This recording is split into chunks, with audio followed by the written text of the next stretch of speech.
Right. Also, they'll say, "Oh, really? What instrument do you play?" Yeah, I get that. I'm sure all of you might have done that before.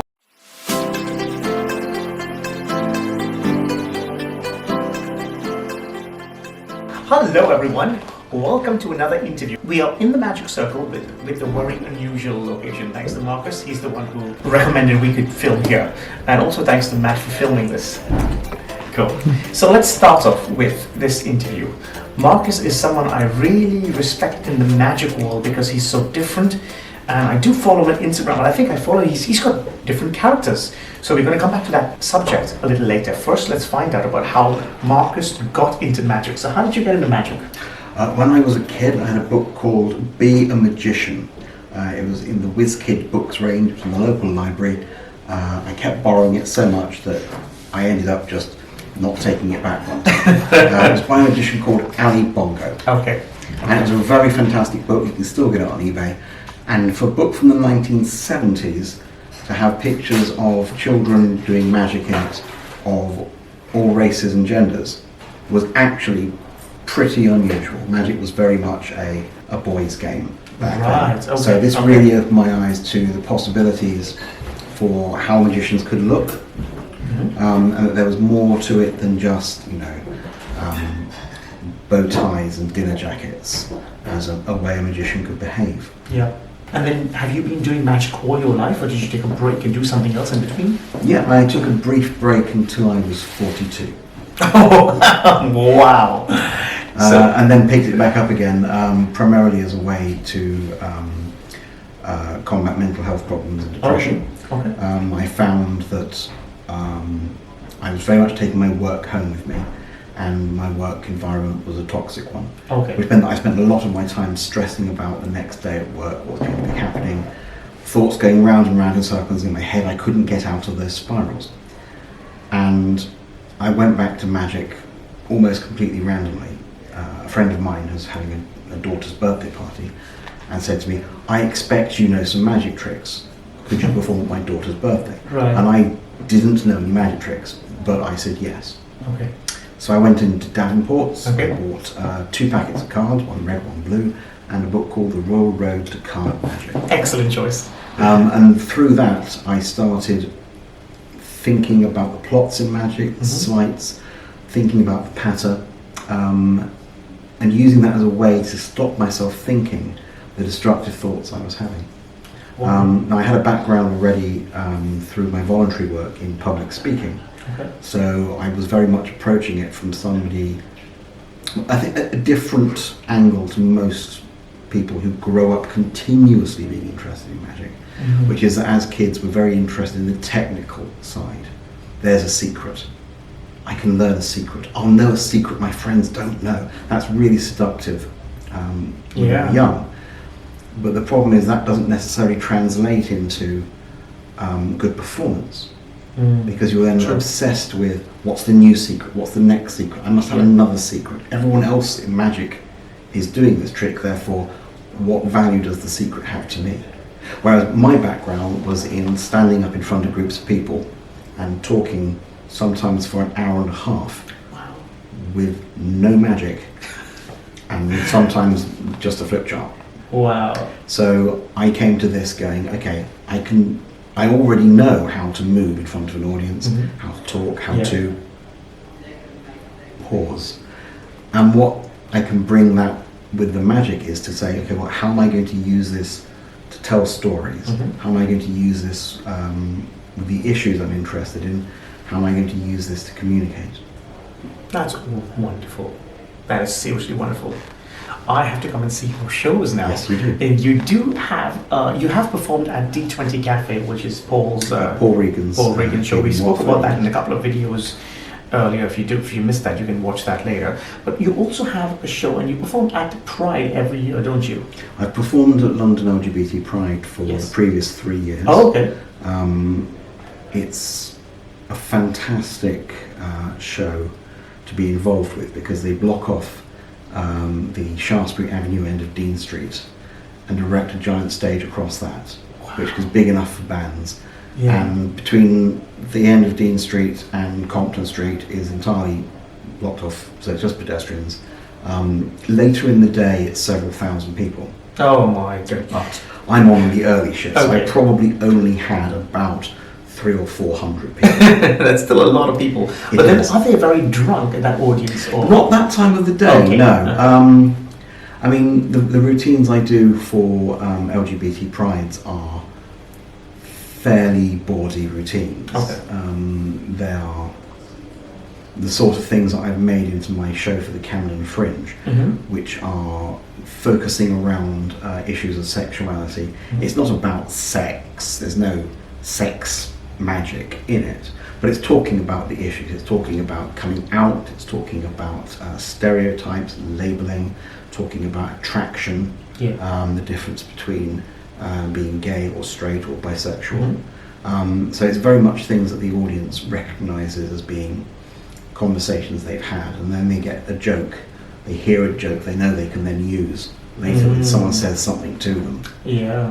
and then they can go, right, I'm laughing because I like that, but I'm also laughing about that because I recognise it. True. That's wonderful. And when I think of you, I always think of a character, because you have another character with the purple hair, and it's That's my drag character, yes. I Okay. perform in drag as Prospero Acronym. okay. He's my drag character. I've got the flyer here. Great. Links will There we be go. below in the description. Yes. I'm Excellent. certain that's August 18th and 19th. So yeah, if you Coming want up. to see the show, Um, check out the links below. I've always felt that character is very important Oh, to yeah. magic because it's one of the things that people don't think they have. And it always horrifies me when magicians say, oh, I just go out and perform as myself. It's like, you're not performing as yourself unless it's to your friends. Yeah. As soon as you're performing to a stranger, they don't know that you're Dan from accounts who also likes Love Island. Yeah. They're looking at you when you are the magician. Yeah. You might be the only magician they've ever seen.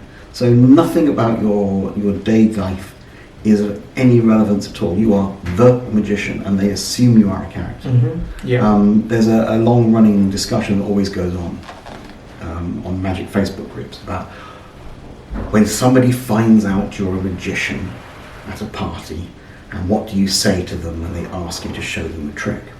And there's two things about this. Firstly, there are two ways to be asked this. Someone can say to you, "You're a magician? Show me a trick." Yeah.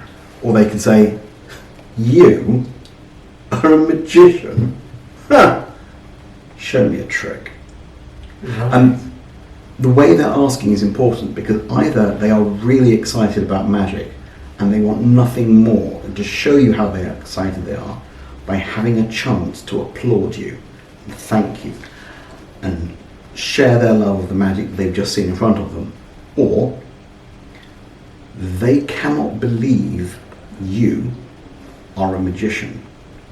Now, it's interesting to me because when I say to people that I am a magician, no one has ever, not once, said, "Really? Show me a trick." They've said, "Wow. Could I see something, please? Could you show us something now?" Right. But they've never doubted me. Now, part of the reason for that is I have a ridiculous comedy moustache, very deliberately grown. But also I think it's because of a trick I learned, which is the exact wording for the reply. When someone says to you, "What do you do?" Now, colloquial English, as spoken in the pub, in the shops, involves a lot of mumbling. How was the traffic? Oh, traffic, A2, all blocked up, there are cars. That's how people talk, that's perfectly normal. But once you start performing to people, you wouldn't ask someone to pick a card like that. You shouldn't tell them that you're a magician like that, because you say that, what they'll hear is, I'm a magician. I'm a magician. I'm a magician. And they just genuinely haven't understood what you said. Mm. And then when they have to ask you to repeat yourself, part of their brain is going, "But this person doesn't seem to have any presence. I'm going to start doubting what they're saying. So Right. whenever you're asked if you're a magician, 2 things you can do. Number 1, take a deep breath, look them in the eye and go, I'm a magician. Or add an extra word in. Say, I'm a professional magician, I'm a close-up magician, I'm a cabaret magician. Mm-hmm. And that gets around the doubt to a certain extent, but also it gives them something else next to ask you. Yeah. A cabaret, what sort of cabaret? Where do you perform? Children's That's a magician. good point, yeah. What sort of children? Do you do big parties? Do you do small parties? Can you show my kid a trick? A stage magician, a professional magician, well, what sort of thing do you do? A restaurant magician? They have magic in restaurants? Can you say, of course they do. Here's where you can see me. Yeah. And I think that is really the key to getting around the doubt people express. Because to some people, it's like saying, I'm a wizard, or I'm a dragon slayer, or I'm a fairy princess. These aren't things that people have as jobs. You know, if someone said to you at a party that they were an astronaut, you wouldn't go, oh wow, where have you been to recently? Yeah. You'd go, how? Yeah. You know, rocket scientists, brain surgeons. Mm. We don't generally meet these. Magicians, people don't generally meet us because we have no friends. You know it's true. That's great. Using a pause again. Yeah. But what you can do is give them something else in the sentence, and also make sure that people understood what you said. You're not saying, I'm a magician. Mm-hmm. Great. Also, they'll say, oh really, what instrument do you play? Yeah, I get that. I'm sure all of you might have done that before. Everyone goes to that. That's fantastic. Do you have any advice for people who just are trying to find their character? The way to find your character for me is to not stray far from who you are. All the performances I do in character are based around either issues I particularly feel strongly about, like the LGBT stuff, or my idea of fun. I performed at the Magic Circle Christmas show this year, just gone. I did a flea circus with a Victorian showman character, and you'd think the Victorian owner of a flea circus would be the most abstract thing you could have from your actual personality, but it was basically giving me the chance to play, make awful jokes, walk around being a bit crazy and surreal. That's alright, you can pass, whoever's here. Sorry, That's alright, no problem. I don't know. That's alright, you can pass, that's alright. We'll lose you. That was Angela. We'll lose you in the edit, Angela. Or maybe we'll leave it in because I keep saying, Angelo, come on, do this thing, and he's never there. So at least now we have a little snippet of Angelo walking past. Get him every time. But the idea is, what are you enjoying? What sort of humour is your humour? Use that sort of humour. Yeah, What okay. sort of plots do you enjoy? If you like being mysterious and spooky, I thought I would when I started. I thought, oh, I'll do lots of stuff with tarot cards and crystal balls and pentagrams. And the first time I tried to do something with tarot cards, someone took me completely seriously and wanted a reading, and then said they would go away and act on it, and I was utterly horrified because I just made up nonsense. Yeah. And I found I could not ethically do it. Right. So for me, it's find out who you are Right. and just be slightly more of that, and maybe just dress up a bit extra. That is great advice. So thank you, Marcus, for this. I kept trying to get Marcus for a while, actually, and he kept delaying. But as you can see, you'll know it's really worthwhile. I hope you learned something from this video. I do want to thank Matt Canvas behind the camera because he's been standing there with that camera in his hand Thanks, all the Matt. time. So thank you for that. Don't forget to comment, like the video. And subscribe. Yes, you heard it from him. Hit the bell to get the notifications. There we go. I never say that, so I really need to say that more often. Bell notifications. So there we go. So that's Marcus Morgan, and his links will be in the description below, and I'll see you guys in the next video. Bye bye.